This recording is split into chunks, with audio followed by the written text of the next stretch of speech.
Muy buenos días. Yo quiero agradecer a los organizadores de este encuentro tan atractivo, tan interesante, tan estimulante. Hay que reflexionar, hay que pensar permanentemente. Decía Simón Rodríguez, el preceptor de Bolívar, o inventamos o fracasamos.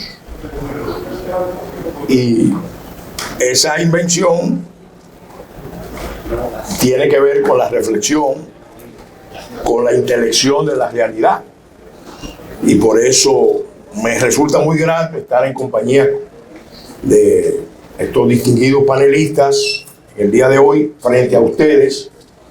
Y además me resulta muy grato porque está dedicado a una persona que yo conocí desde niño, porque éramos vecinos y yo recibía clases de matemática por su tía, la tía del profesor Avelino, la profesora Alicia Ramón, que me daba clases de matemática para reforzarme, porque yo nunca he sido muy bueno en matemática. Y cuando tenía problemas, que iba para Julio, yo era alumno de La Salle, aquí vecino, entonces por varias temporadas iba mucho a la casa del profesor Andrés Avelino, padre, hijo, y lo conocí y lo traté, obviamente yo siendo un niño, un mozalbete. Entonces siempre es motivo de mucha satisfacción recordar en este evento la memoria de ellos, que fue interesantísima en cuanto a sus aportes a la vida cultural, intelectual, filosófica de República Dominicana. A mí me hubiera gustado participar en el panel anterior, porque ese es un tema que me fascina muchísimo, el tema de la muerte.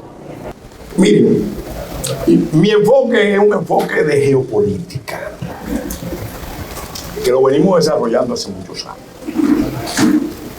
¿Cuál es la situación objetiva? Haití es una nación emblemática. No podemos negar sus figuraciones en la historia del continente, en la historia de la humanidad, igual que nosotros, que somos una nación emblemática en el centro mismo del Caribe, en el centro mismo del continente. Sin embargo, por un proceso muy complejo, muy difícil, traumático en su origen, Haití tuvo grandes dificultades para fraguar como nación, pero sobre todo como Estado. Y cuando vemos hacia atrás, bueno, entendemos por qué Haití ha terminado hace tiempo como Estado fallido. Y eso lo han descrito los expertos en la materia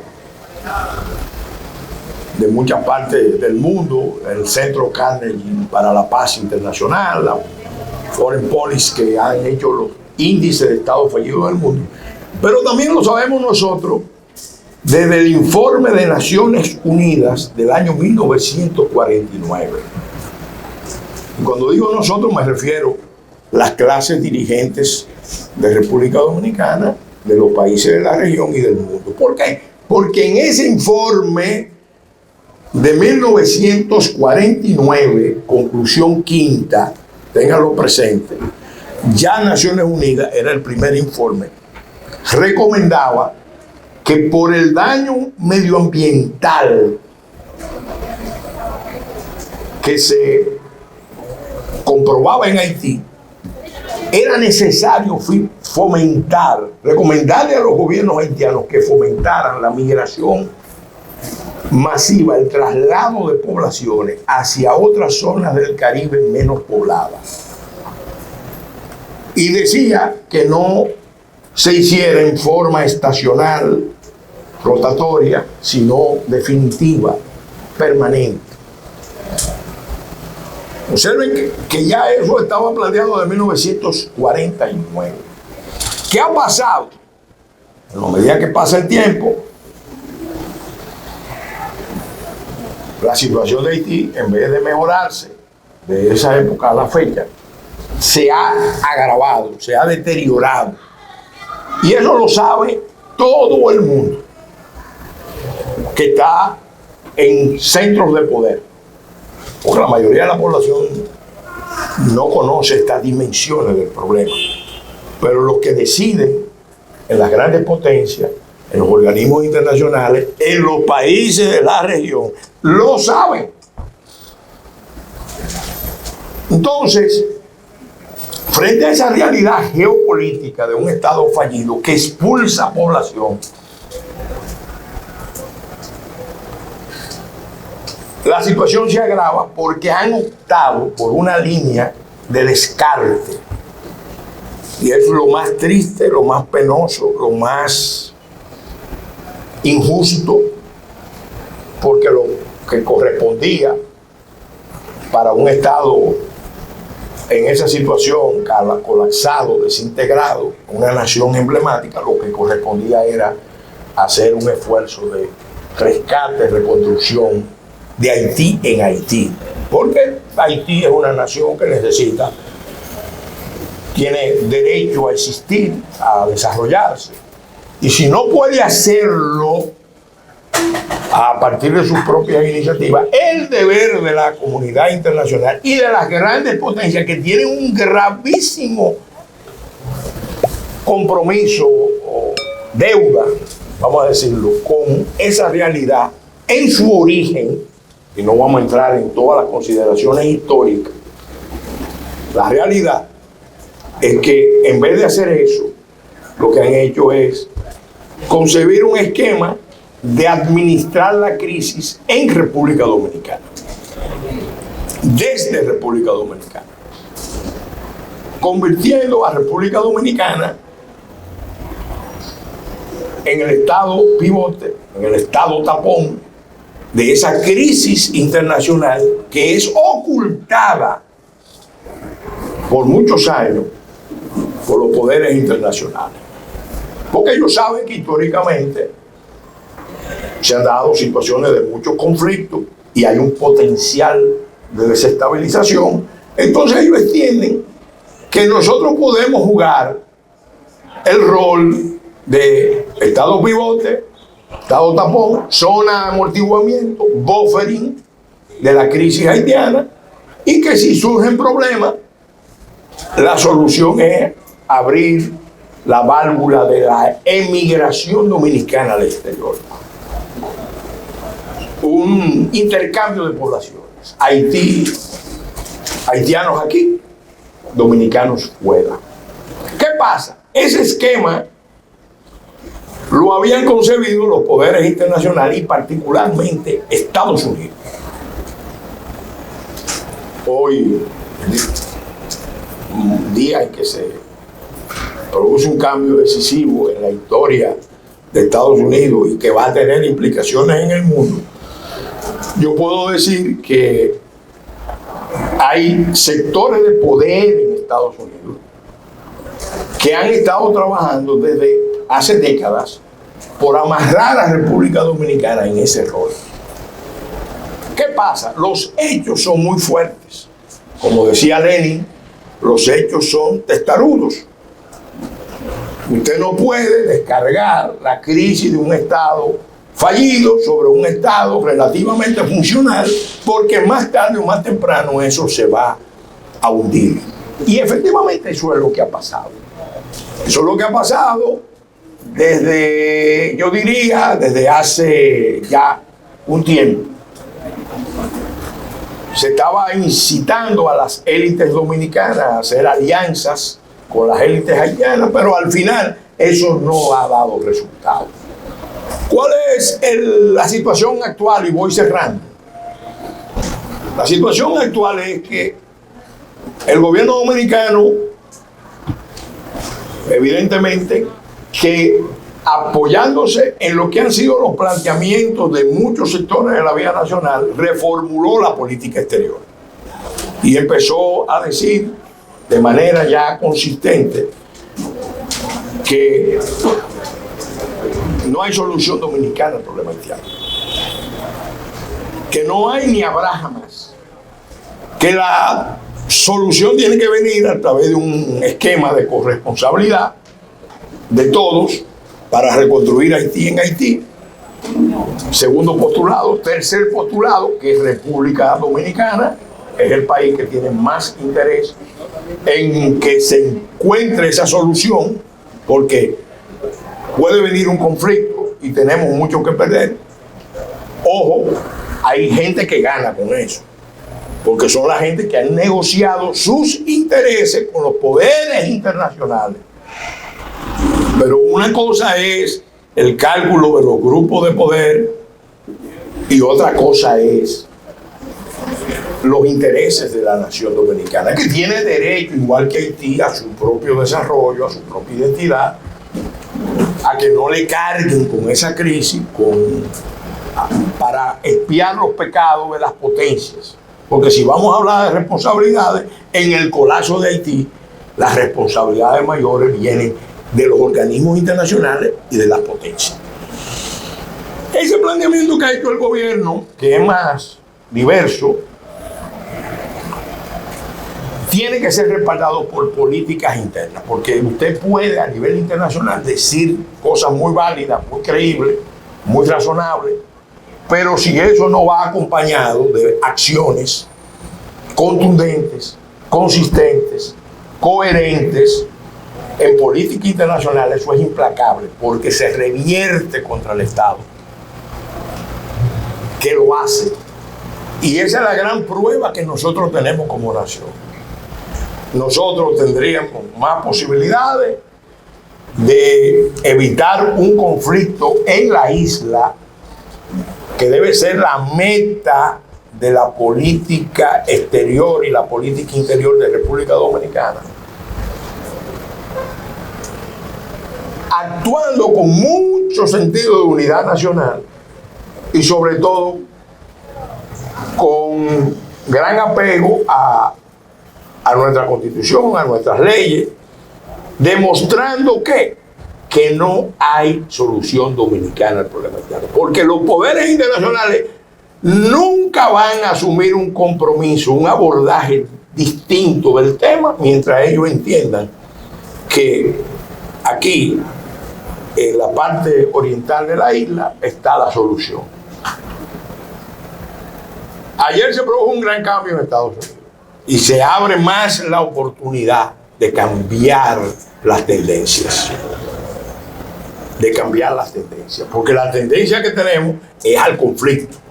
Y no solamente al conflicto, a la intervención internacional de la isla. Y yo puedo dar testimonio de esto porque he sido actor, testigo, investigador de todo este proceso, y obviamente en este tiempo no hay espacio para desarrollarlo, pero sí digo que tenemos una prueba de nación por nosotros mismos, porque si nosotros no nos defendemos, nadie nos va a defender. No vamos a tener respeto en el mundo. Y los aliados con los que podemos contar, que existen, no se van a comprometer seriamente con República Dominicana si los dominicanos no defendemos nuestra nación. Eso implica un cambio importante, si se quiere, una verdadera revolución nacional. Porque todo esto ha pasado, y lo digo ya para cerrar, porque desde el principio de la República, este es un tema existencial, de filosofía. Nosotros nacimos con una contradicción, como la mayoría de los países que están en esta órbita, en esta zona de fractura del Caribe antillano y Centroamérica. Algunos entienden que esto es una finca con pasaporte, tienen una visión patrimonial de República Dominicana. Es una finca con pasaporte y ellos son los dueños y los políticos son los administradores de la crisis de la isla, de República Dominicana. Y nosotros, hay una corriente que históricamente ha ido afirmándose y por eso hemos logrado los desarrollos que hemos logrado. Porque hemos demostrado que con defectos, con limitaciones, con precariedades, enfrentando muchas veces grandes poderes internacionales, porque este es el único país que ha sido, por un lado, vanguardia de la raza cósmica, aquel concepto que elaboró José Vasconcelos en medio de la Revolución Mexicana. Ha sido vanguardia de la raza cósmica en las Américas, pero al mismo tiempo ha tenido que luchar frente a los grandes imperios. Ahora la lucha es más compleja que nunca antes, porque en toda la historia dominicana nunca se había visto un escenario tan delicado, tan peligroso como el que estamos viviendo, de tantos riesgos para la existencia de la nación. Entonces, la unidad nacional, probar que somos nación, no una finca con pasaporte de unos pocos dueños, que son los que han negociado sus intereses particulares de administrar la crisis haitiana en República Dominicana. Eso no funciona. Ni funciona para Haití, ni funciona para nosotros. Queremos la solución internacional a los problemas de Haití en Haití. Queremos que Haití deje de ser tratado como un estado desahuciado, descartado, en el que no hay nada que hacer y que la solución entonces tenga que venir a la República Dominicana. Eso se está viendo, porque un estado fallido expulsa población, pero si nos seguimos manejando con la lógica de extracción de renta de la economía dominicana y de sometimiento de las decisiones cruciales del Estado a los poderes internacionales, entonces se da una dinámica perversa pero exponencial de factores de atracción y factores de expulsión. Que el hecho de que el 37% de los partos en las maternidades de la República Dominicana pertenezcan a parturientas haitianas, dice mucho del tamaño del problema. Porque eso es una tendencia que va escalando. Pero no solamente ahí, en los trabajos, en la educación, en el registro civil se está viendo. El otro día dieron el dato en la Junta, hay 3 millones de gente con cédula que cuando lo cruzan con los datos del registro civil, se supone, no necesariamente son haitianos, a veces son gente que quiere cambiar de identidad a través de procedimientos irregulares, pero es un problema. Entonces eso pone en peligro la existencia de la nación dominicana. Entonces es hora de nación. Hay que ponerse por arriba de los partidos, de las ideologías y de los intereses corporativos de los grandes grupos que son los que han estado decidiendo esas políticas. ¿Hay que cambiarlo? Sí, hay que cambiarlo. ¿Tenemos la oportunidad? Va a depender de lo que nosotros hagamos. Pero la oportunidad ya está ahí y tenemos que luchar por nuestro país, porque si no luchamos por nuestro país, el himno lo dice, ningún pueblo ser libre merece, si es esclavo, indolente, si servil. ¿Somos anti-haitianos? No. Los que tenemos vocación de emular el pensamiento del padre de la patria, no podemos ser anti-haitianos. Pero él nos dijo claramente que entre dominicanos y haitianos no es posible la fusión. Podemos querer lo mejor para Haití y ayudarlos a que tengan lo mejor en su país, que se lo merecen. Pero eso implicará también que ellos hagan cambios allá. Porque con la política que tienen, no es verdad que ellos van a poder levantar esa nación para sus hijos. Y sí es cierto que nos acercamos entonces a lo más terrible, a lo peor que puede pasar, un escenario de una gran confrontación en la isla, donde tenemos mucho que perder. Nosotros, ellos y toda la región. De modo que, con la gracia de Dios y la unidad del pueblo, vamos a librar esta lucha. Gracias.